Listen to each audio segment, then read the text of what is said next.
मूसलाधार बारिश, सैलाब और बाढ़ से तबाही। जिधर भी देखिए सिर्फ सैलाब ही सैलाब। घर बार सब कुछ तबाह हो चुका है। ये तस्वीरें हैं दिल्ली से सटे गाजियाबाद की। एक तरफ जहां दिल्ली खुद इस वक्त बाढ़ की चपेट में आ चुकी है, तो वहीं दूसरी तरफ अब उससे सटे इलाके भी बाढ़ की त्रासदी को झेल रहे हैं। दरअसल हथनीकुंड बैराज से छोड़ा गया पानी अब लोनी क्षेत्र के इलायचीपुर में कहर बरपा रहा है। यमुना का पानी खेतों में घुस गया है, जिससे किसानों की मेहनत पूरी तरह बर्बाद हो गई। दरअसल यहाँ करीब 20 परिवार रहते हैं जो मूल रूप से बिहार के हैं।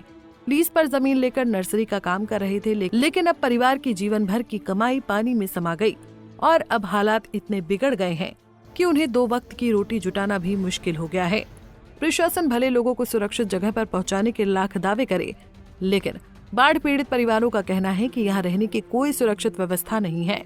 झुग्गी झोपड़ियों में ही जान जोखिम में डालकर दिन काट रहे हैं।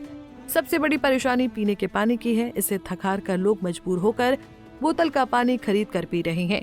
ई रिक्शा चालक सनी जायसवाल का कहना है कि इलायचीपुर के लगभग 600 परिवार किराए पर या झुग्गियों में रह रहे हैं, लेकिन उन्हें अब तक कोई ठोस मदद नहीं मिली है। लेकिन अब वहीं दूसरी तरफ लोनी तहसीलदार अनिल अग्रवाल ने पूरे मामले पर कहा कि बाढ़ प्रभावित लोग राहत शिविरों तक नहीं पहुंच पा रहे हैं।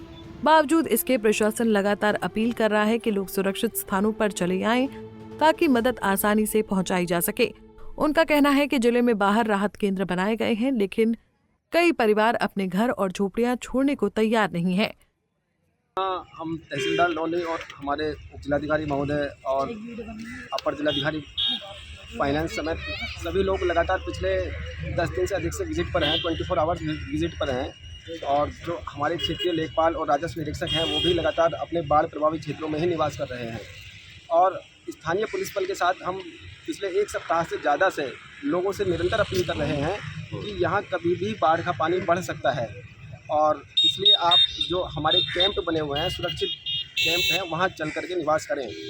लेकिन अभी लोगों पर इस अपील का प्रभाव नहीं पड़ रहा है। जब यहाँ पानी बढ़ जाता है तब लोग कैंप की तरफ जाने के लिए प्रोत्साहित होते हैं, लेकिन हमारी कैंप की व्यवस्था। सर, आगे बंदा सही करने के लिए मजदूर भी भेजे गए, बताया गया कल बंदा टूट गया था जिसको कल ठीक करवाया गया था।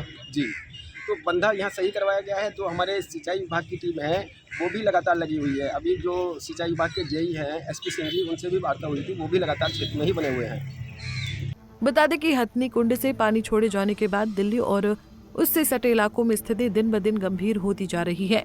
पिछले करीब 10 घंटे में ही पानी का स्तर 6 फुट बढ़ चुका है, जिससे मिट्टी का कटान तेजी से हो रहा है। 2023 में भी यमुना से सटे इलाकों में बाढ़ आई थी, जिसमें करीब 5 लाख लोग बुरी तरह प्रभावित हुए थे।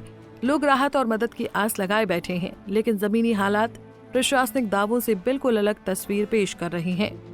गाजियाबाद के लोनी के बदरपुर गांव में इस वक्त जो यमुना का पानी है वो घरों तक पहुंच चुका है। लोगों के घर डूब चुके हैं, झोपड़ियां डूब चुकी हैं। लोग अपने जरूरी का सामान लेकर दूसरी जगह विस्थापित होने पर मजबूर हैं। प्रशासन की जो टीम है लगातार जो ग्रामीण हैं उन्हें चेतावनी दे रही है। उन्हें आश्रय स्थलों में जाने पर बार बार अनाउंसमेंट की जा रही है। आप देख सकते हैं ये विजुअल के माध्यम से कि जो लोग हैं वो जिन्होंने घरों के ऊपर झोपड़ियां बना रखी हैं और उसके ऊपर रहने को मजबूर हैं। हालांकि प्रशासन लगातार लोगों से आश्रय स्थल में जाने की अपील कर रहा है, लेकिन कुछ लोग अब भी ऐसे हैं जो अपने घरों को छोड़ने पर मजबूर नहीं है। लोगों की फसल डूब चुकी है, लाखों का नुकसान हो चुका है।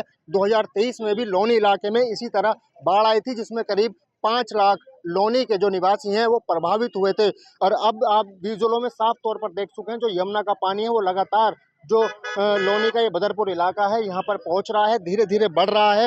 हालांकि पिछले 6 घंटों में देखा जाए तो 3 फीट जो पानी है वो बढ़ चुका है और जो घर हैं वो पूरी तरह से जलमग्न हो चुके हैं, जल जमा हो चुका है। लोग अपने अपने घरों को छोड़कर जा चुके हैं। प्रशासन की टीम लगातार मौके पर मौजूद है। आश्रय स्थल बनाए गए हैं, 12 आश्रय स्थल ऐसे बनाए गए हैं जहाँ लोगों को विस्थापित किया जाना है, लेकिन कुछ लोग ऐसे हैं जो अपने घरों को छोड़कर अभी भी आश्रय स्थलों में नहीं जा रहे हैं।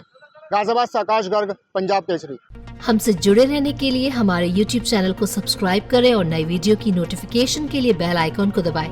अगर आप ये वीडियो Facebook पर देख रहे हैं तो लाइक जरूर करें और ज्यादा से ज्यादा शेयर करें। धन्यवाद।